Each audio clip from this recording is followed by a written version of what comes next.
Halo teman-teman, kenalin kami dari kelompok 5 akan menjelaskan mengenai materi psikoedukasi kami.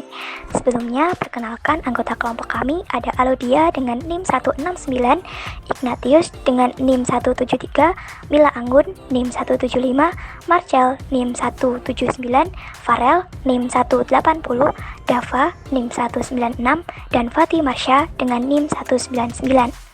Di video ini akan dijelaskan 9 materi yang terdiri dari psiko pengantar, kesadaran, sensasi dan persepsi, atensi dan memori, bahasa, inteligensi, problem solving, emosi dan motivasi, dan yang terakhir kami akan membuat kesimpulan dari keseluruhan materi yang kita dapat kali ini.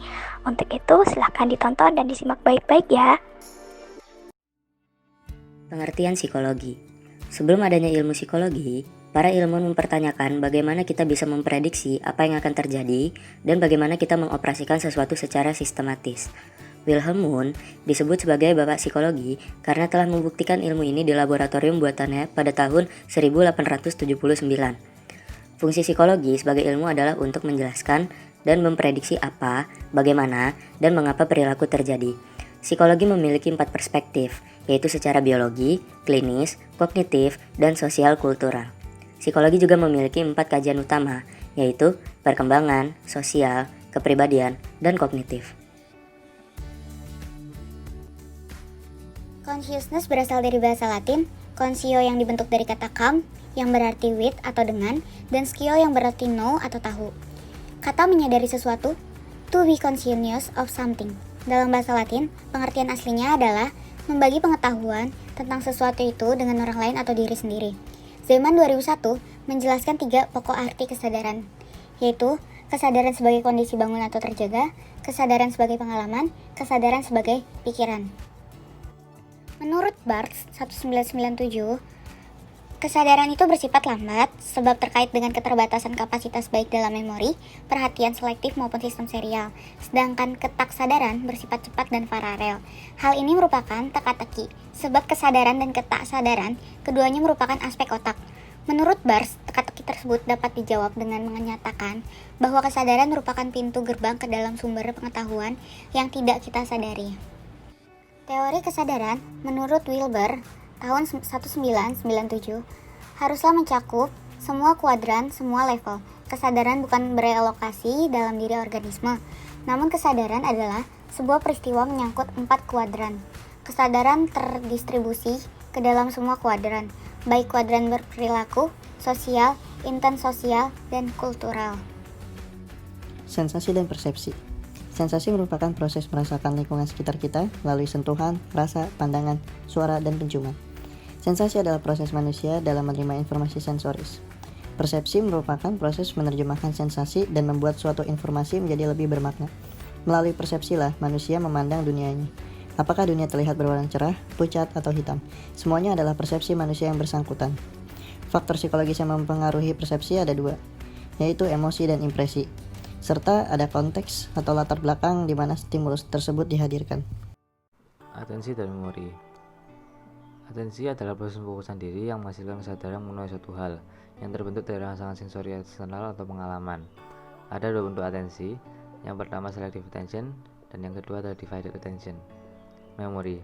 Memori adalah proses mengkode, menyimpan dan mengambil informasi pada diri. Ada 3 bentuk memori pada manusia. Yang pertama adalah sensori memori, yang merupakan bentuk memori awal yang kita terima dari stimulus melalui indera kita. Kemudian satu memori yang berfungsi untuk penyimpanan sementara, untuk mengatur memori dan untuk mengambil dan mengolah kembali informasi. Kemudian long term memory yang merupakan proses penyimpanan informasi yang bersifat permanen dengan daya simpan tidak terbatas. Beberapa penyakit yang disebabkan karena hilangnya memori. Yang pertama adalah Alzheimer, kemudian amnesia, dan yang terakhir adalah sindrom Korsakoff. Bahasa. Menurut Sternberg, bahasa merupakan cara yang terorganisir untuk menggabungkan kata-kata untuk berkomunikasi. Sedangkan menurut Quinlan dan Dyson, bahasa merupakan sistem simbolik yang terdiri dari konstituen, dan ini diatur oleh aturan kombinasi. Penguasaan bahasa terbagi atas 2, yaitu nature dan nurture.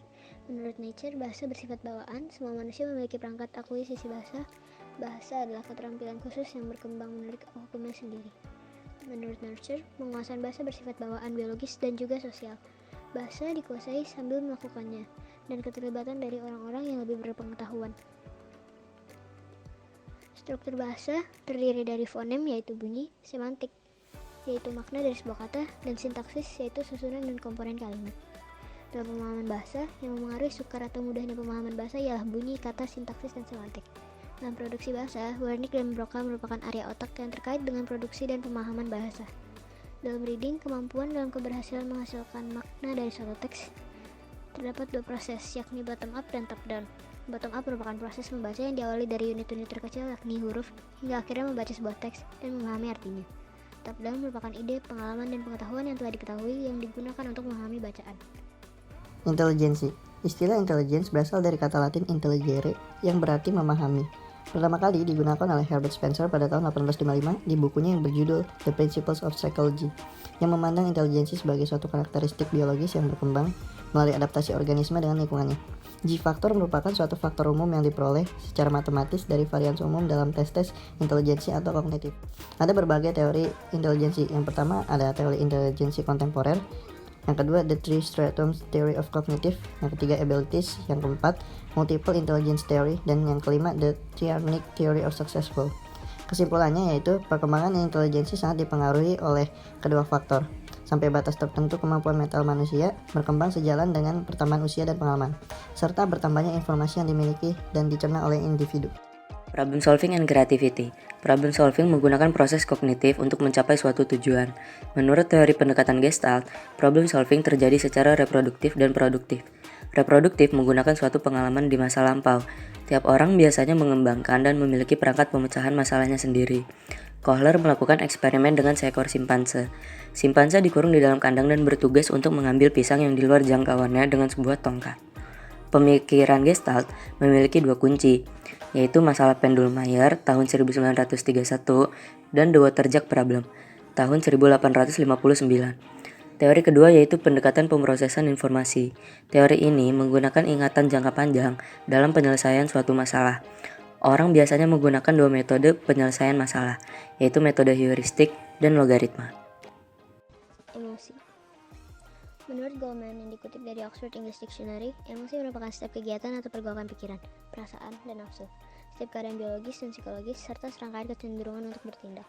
Emosi meliputi pengalaman sadar yang subjektif dibarengi dengan reaksi tubuh dan ekspresi nyata dari emosi yang kita rasakan. Komponen emosi terdiri dari komponen kognitif, komponen fisiologis, dan komponen perilaku. Terdapat hierarki dalam emosi yang dibagi lebih jauh dari primer dan sekunder, yakni menjadi emosi positif dan negatif yang kemudian dibagi menjadi beberapa turun emosi lainnya lagi. Distinct primary emotion merupakan gabungan dari emosi-emosi primer yang dapat membentuk emosi turunan baru. Contohnya love merupakan gabungan dari joy dan acceptance. Teori emosi terdiri atas dua, yaitu perspektif biologis fisiologis, yaitu suatu reaksi fisik yang melibatkan bagian spesial dari sistem saraf, yakni sistem limbik dan autonomic nervous system, dan perspektif kognitif intrapsikik, yaitu emosi dipandang sebagai perasaan subjektif dan melibatkan aspek kognitif yang memengaruhi emosi. Fungsi emosi sebagai bentuk dari adaptasi, bagian dari sisi kemanusiaan, sebagai insting untuk bertahan hidup, sebagai salah satu bentuk komunikasi, sebagai kognisi, sebagai bentuk rasionalisasi, sebagai memori, sebagai komunikasi antara otak dan diri, dan lain-lainnya. Motivasi suatu keadaan yang mendorong seseorang untuk berperilaku dalam rangka mencapai tujuan. Motivasi juga merupakan kebutuhan, keinginan, ketertarikan, dan hasrat seseorang dalam suatu arah atau tujuan tertentu. Teori-teori motivasi. Yang pertama ada teori insting atau naluri. Insting diartikan sebagai kekuatan biologis bawaan yang mempengaruhi biologis bawaan untuk berperilaku dengan cara tertentu dalam keadaan tepat. Yang kedua ada drive reduction theory. Dorongan atau energi berperilaku untuk memenuhi kebutuhan tertentu. Teori drive ada dua, yaitu primary drive dan secondary drive. Primary drive yaitu biological need, dan secondary drive yaitu drive yang bukan biological need. Yang ketiga ada arousal theory, yaitu seseorang akan mencoba mempertahankan stimulasi dan aktivitas pada level tertentu, meningkatkan dan menurunkan jika diperlukan. Yang keempat ada intensive theory, yaitu stimulus eksternal yang digunakan sebagai reward langsung dan sebagai energi dari perilaku. Yang kelima ada cognitive theory, yaitu teori ini memfokuskan pada peran pikiran, harapan, dan pengertian individu tentang lingkungan. Di sini dibedakan menjadi dua, yaitu motivasi intrinsik dan motivasi ekstrinsik. Yang keenam ada marshmallow hierarchy. Maslow hierarki menyusun hierarki kebutuhan mulai dari kebutuhan biologis dasar sampai motif psikologis yang lebih kompleks. Pada video yang kita sajikan ini, materi yang berhubungan dengan mata kuliah perilaku individu dan proses mental ini bertujuan untuk mengenali dasar-dasar dari ilmu psikologi. Dari beberapa materi yang sudah dibawakan, dapat terlihat bahwa psikologi sangat berkaitan dengan keseharian kita, karena inti dari psikologi adalah mempelajari tingkah laku dan proses mental manusia. Ilmu psikologi dapat terekam di berbagai situasi, dan merupakan salah satu cara untuk menjelaskan, memprediksi, dan mengendalikan situasi tersebut. Dengan mempelajari psikologi, kita dapat mengenal diri kita lebih baik, dan dapat menjadi pedoman dalam mencapai impian kita.